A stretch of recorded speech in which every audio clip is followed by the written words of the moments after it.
করবেন। 5 ওয়াক্ত নামাজের আগে ওযু করবেন, গুনাহ মাফ হয়ে যাবে।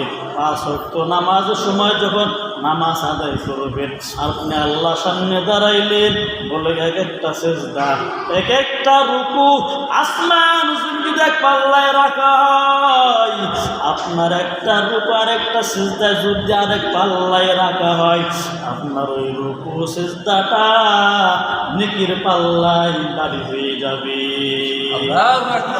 ইয়া ইলাহি তু মেরা মাবুদ হাই, ইয়া ইলাহি তু মেরা মাশুক হাই, আল্লাহ আল্লাহ তু মেরা গফফার হাই, আল্লাহ আল্লাহ তু মেরা সত্তার হাই। আমার আল্লাহ তাআলা নবীর মাধ্যমে সব জানাই দিয়েছেন।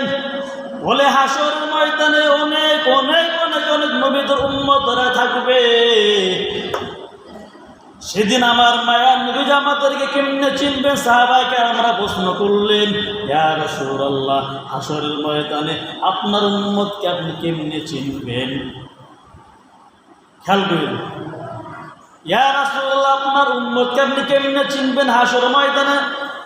অন্য অন্য নবীদের উম্মতরাও তো সেখানে থাকবে।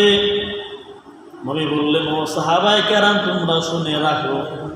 বলে যদি বিশাল বড় বকরি গাভীর পালের ভিতরে কিছু বকরি গাভীর চেহারার ভিতরে মাথায় যদি সাদা চিহ্ন থাকে, হাতে পায়ে যদি সাদা চিহ্ন থাকে, বলে ওটা কি তোমার চিনতে কোনো সুবিধা হবে নাকি?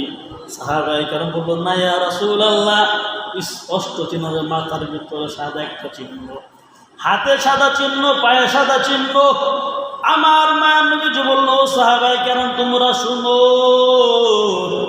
হাসরের ময়দানে আমার উম্মত যারা হবে, আমার যারা খাঁটি আশিক হবে, আল্লাহ যারা খাঁটি পাগল যারা হবে, 5 ওয়াক্ত নামাজের আগে যারা ওযু বানায়া নিবে, বলে 5 ওয়াক্ত নামাজের যে হাত ধুইছে, চেহারা ধৌত করেছে, পা ধৌত করেছে, হাসরের ময়দানে এই বান্দা বান্দি উজুর করার কারণে হাসরের ময়দান তাদের হাতে চেহারায় পায়ে নূরের মতো চমকাইতে থাকবে। আমি নবী ওই নূর দেখিয়া আমার উম্মতকে সুপারিশ করিয়া হাউজে কাউসারে পানি পান করাইয়া জান্নাতুল ফিরদাউসের মেহমান বানায়া দিব। সুবহানাল্লাহ।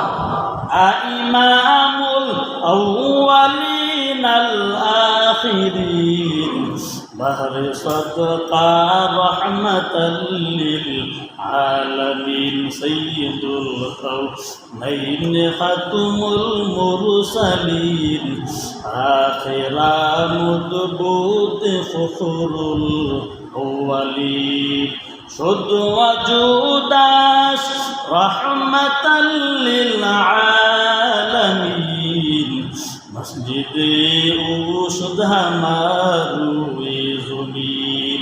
তাহলে নামাজ লাগবে কি লাগবে না? সবাই বলেন নামাজ অবশ্যই লাগবে। যুবক, আজকে তুমি হেলায় খেলায় নামাজ পড়ো, মুরব্বী বাজানেরা দুনিয়ার কামের ভিতরে পুরিয়া, কৃষি কাজের মধ্যে পুরিয়া আপনি যে নামাজ বাদ দিতেছেন, এই কাম কিন্তু আপনার আপন না, ব্যবসা বাণিজ্য আপন না। আল্লাহ তাআলা আমার নবীর মাধ্যমে সব জানাই দিয়েছেন। বলে যারা 5 ওয়াক্ত নামাজ আদায় করবে, আল্লাহ তাআলা তাদেরকে 5টা পুরস্কার দান করবেন। কয়টা পুরস্কার?